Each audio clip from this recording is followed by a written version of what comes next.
Hi everyone, सभी छात्रों को स्टडी आईएएस विथ आर के यादव में स्वागत है। जैसा कि मैं आज UPSC IAS mains 2026 GS paper first जो कि आज का पेपर था, मैं एनालिसिस करा रहा हूं आज 5 क्वेश्चन।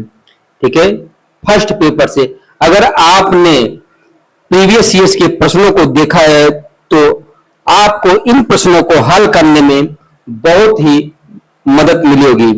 अब हम चलते हैं सीधे प्रश्नों पर। आज का हमारा पहला प्रश्न है UPSC IAS mains 2026 GS paper first 22 अगस्त 2026 को जो पेपर आज हुआ है उसका मैं आंसर राइटिंग मॉडल आंसर के रूप में करा रहा हूं।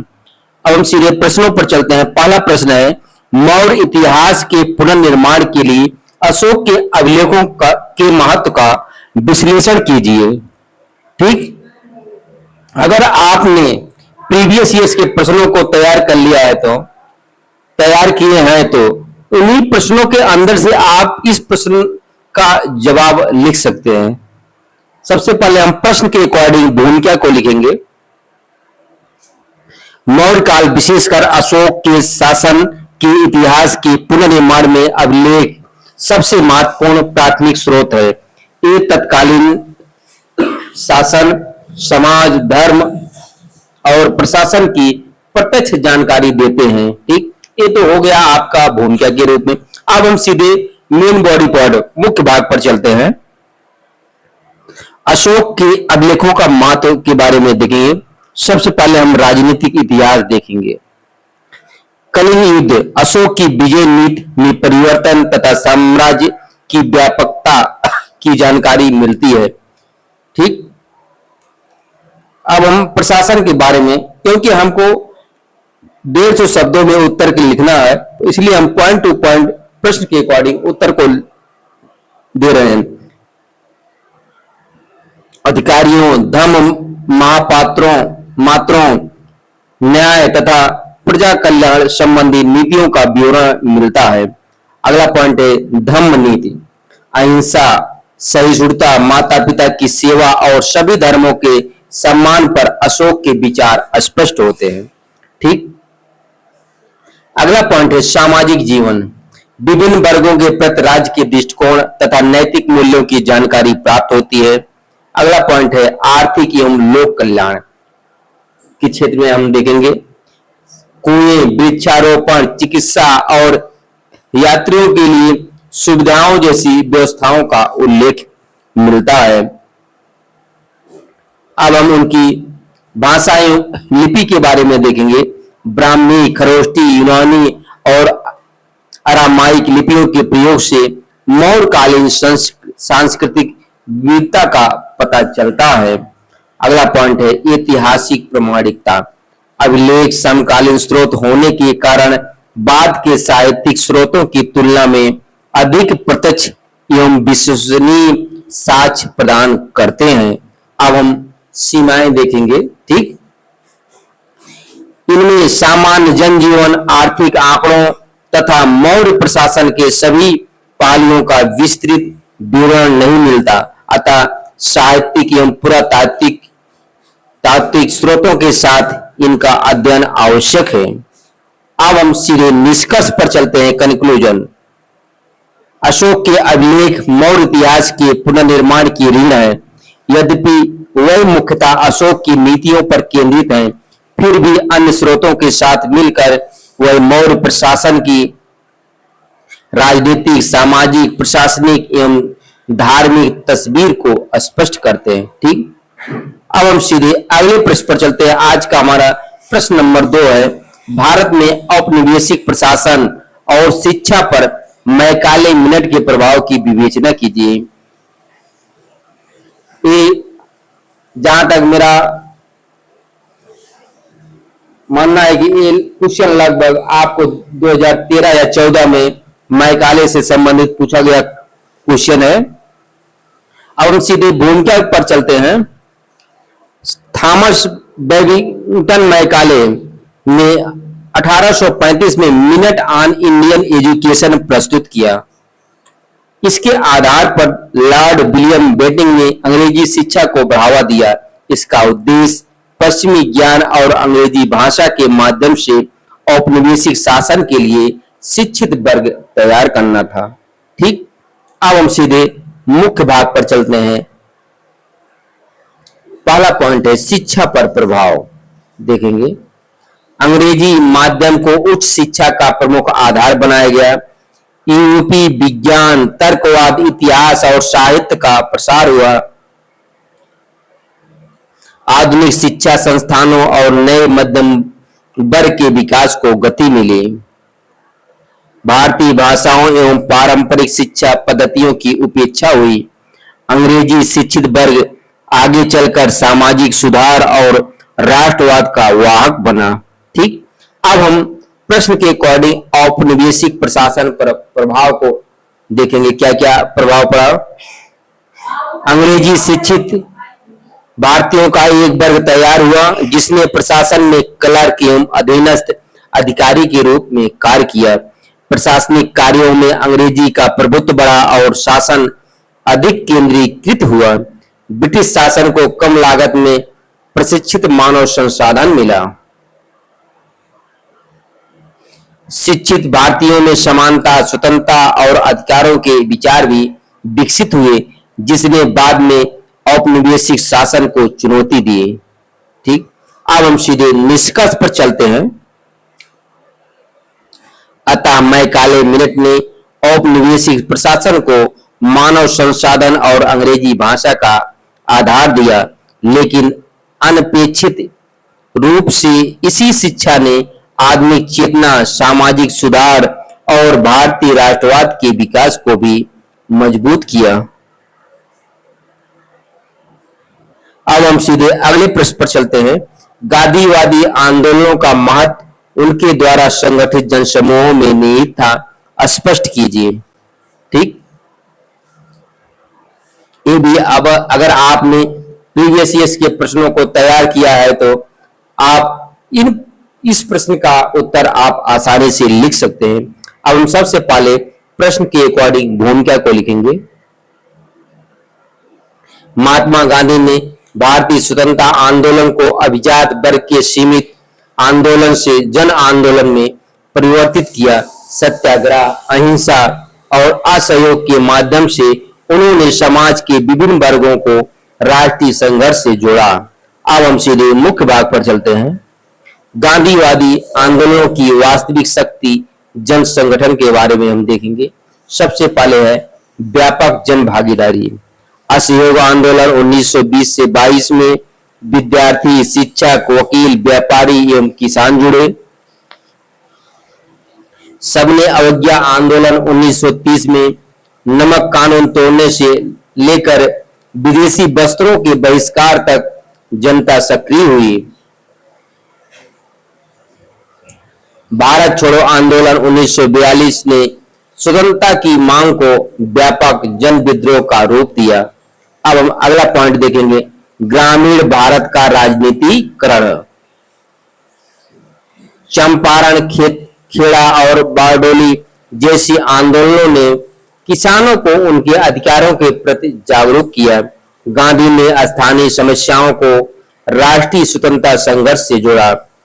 अगला पॉइंट है सामाजिक समावेशन। महिलाओं, श्रमिकों, दलितों तथा विभिन्न धार्मिक समुदायों की भागीदारी बढ़ी। इससे राष्ट्रीय एकता और राजनीतिक चेतना मजबूत हुई। अगला पॉइंट है आंदोलन की अस्थायी विरासत। गांधीवादी जन संगठन ने जनता में आत्मविश्वास, त्याग, अनुशासन और लोकतांत्रिक राजनीतिक चेतना विकसित की। अब हम सीधे निष्कर्ष पर चलते हैं। अतः गांधीवादी आंदोलनों की सफलता केवल ब्रिटिश सत्ता के विरोध में नहीं बल्कि जनता को स्वतंत्रता संघर्ष का सक्रिय भागीदार बनाने में थी। यही जनशक्ति अंततः भारतीय स्वतंत्रता की निर्णायक आधार बनी। अब हम सीधे अगले प्रश्न पर चलते हैं। ठीक, ये आपको 11th की ज्योग्राफी में आपको एक क्वेश्चन सीधे पूछा गया है फुजिवार प्रभाव क्या है? उष्णकटिबंधीय चक्रवातों के संचलन तथा तीव्रता पर पड़ने वाले इसके प्रभाव को समझाइए। सबसे पहले हम प्रश्न के अकॉर्डिंग भूमिका को लिखेंगे। फुजिवार प्रभाव, फुजिवारा प्रभाव वह घटना है जिसमें दो निकटवर्ती उष्णकटिबंधीय चक्रवात एक दूसरे की परस्पर वायुगतिकीय क्रिया के कारण एक साझा केंद्र के चारों ओर घूमने लगते हैं। यह प्रभाव सामान्यतः तब देखा जाता है जब दोनों चक्रवात पर्याप्त निकट हों। अब हम सीधे मुख्य भाग पर चलते हैं। फुजिवारा प्रभाव का चक्रवातों के संचलन पर प्रभाव के बारे में देखेंगे। दोनों चक्रवात एक दूसरे के परिसंचरण क्षेत्र को प्रभावित करते हैं। वह एक दूसरे के चारों ओर घूर्णन रोटेशन करने लगते हैं। चक्रवातों की दिशा एवं गति में अचानक परिवर्तन हो सकता है। कभी कभी दोनों चक्रवात पास आकर विलय कर एक शक्तिशाली प्रणाली बना सकते हैं। इससे चक्रवात के मार्ग का पूर्वानुमान लगाना कठिन हो जाता है। अब हम तीव्रता पर प्रभाव के बारे में देखेंगे। निकट आने पर दोनों प्रणालियों के बीच ऊर्जा एवं कोणीय संवेग का आदान प्रदान होता है। यदि दोनों चक्रवात विलय करते हैं तो संयुक्त प्रणाली अधिक संगठित एवं शक्तिशाली हो सकती है। इसके विपरीत अत्यधिक अंतःक्रिया से किसी एक चक्रवात की संरचना बाधित होकर उसकी तीव्रता घट भी सकती है। अतः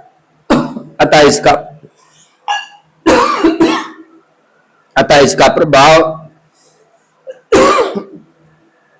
हमेशा चक्रवात को मजबूत करने वाला नहीं होता है। अब हम सीधे निष्कर्ष पर चलते हैं। इस प्रकार फुजिवारा प्रभाव उष्णकटिबंधीय चक्रवातों की दिशा, गति और तीव्रता को प्रभावित करने वाली महत्वपूर्ण प्रक्रिया है। इसलिए चक्रवात पूर्वानुमान एवं आपदा प्रबंधन में इसकी निगरानी अत्यंत आवश्यक है। अब हम सीधे अगले प्रश्न पर चलते हैं। टुंड्रा प्रदेश पारिस्थितिक दृष्टि से नाजुक लेकिन आर्थिक दृष्टि से महत्वपूर्ण है। इस कथन का आलोचनात्मक परीक्षण कीजिए। ठीक, सबसे पहले हम प्रश्न को सावधानी पूर्वक पढ़ेंगे, उसके बाद हम प्रश्न के अकॉर्डिंग उत्तर देने का प्रयास करेंगे। सबसे पहले हम भूमिका लिखेंगे। टुंड्रा प्रदेश मुख्यतः आर्कटिक क्षेत्र तथा ऊंचे पर्वतीय भागों में पाया जाता है। यहाँ अत्यधिक ठंड, कम वर्षा, छोटी वनस्पति अवधि तथा परमाफ्रॉस्ट जैसी विशेषताएं इसे अत्यंत संवेदनशील बनाती हैं। अब हम सीधे मुख्य भाग पर चलते हैं। पारिस्थितिक दृष्टि से नाजुकता के बारे में देखेंगे। सबसे पहले हम परमाफ्रॉस्ट के बारे में। तापमान बढ़ने पर इसके पिघलने से भूमि अस्थिर होती है और मीथेन व CO2 का उत्सर्जन बढ़ता है। अगला पॉइंट है धीमी पुनर्बहाली। अत्यधिक ठंड के कारण वनस्पति एवं मिट्टी का निर्माण बहुत धीमा होता है।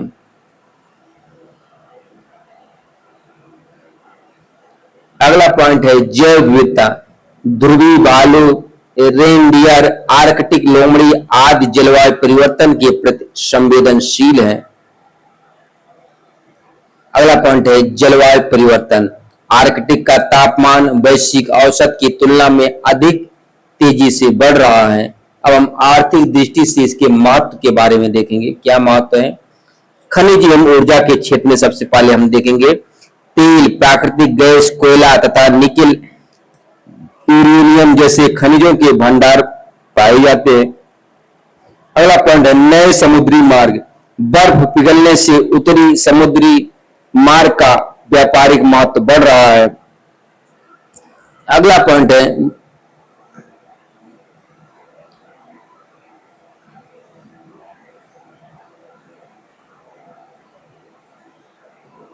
मत्स्य एवं पर्यटन। ठंडे जल की मत्स्य संपदा तथा ध्रुवीय पर्यटन आर्थिक अवसर प्रदान करते हैं।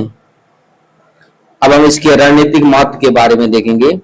आर्कटिक संसाधनों एवं समुद्री मार्गों के कारण इसका भू राजनीतिक महत्व बढ़ा है। अब हम आलोचनात्मक पक्ष देखेंगे, इसकी आलोचनाएं। हालांकि संसाधन आर्थिक अवसर देते हैं, लेकिन अत्यधिक दोहन से तेल रिसाव, आवास विनाश और कार्बन उत्सर्जन बढ़ सकता है। अतः अल्पकालीन आर्थिक लाभ दीर्घकालीन पारिस्थितिक लागत को बढ़ा सकते हैं। अब हम सीधे निष्कर्ष पर चलते हैं। अतः टुंड्रा कमजोर पारिस्थितिकी और उच्च आर्थिक क्षमता का क्षेत्र है।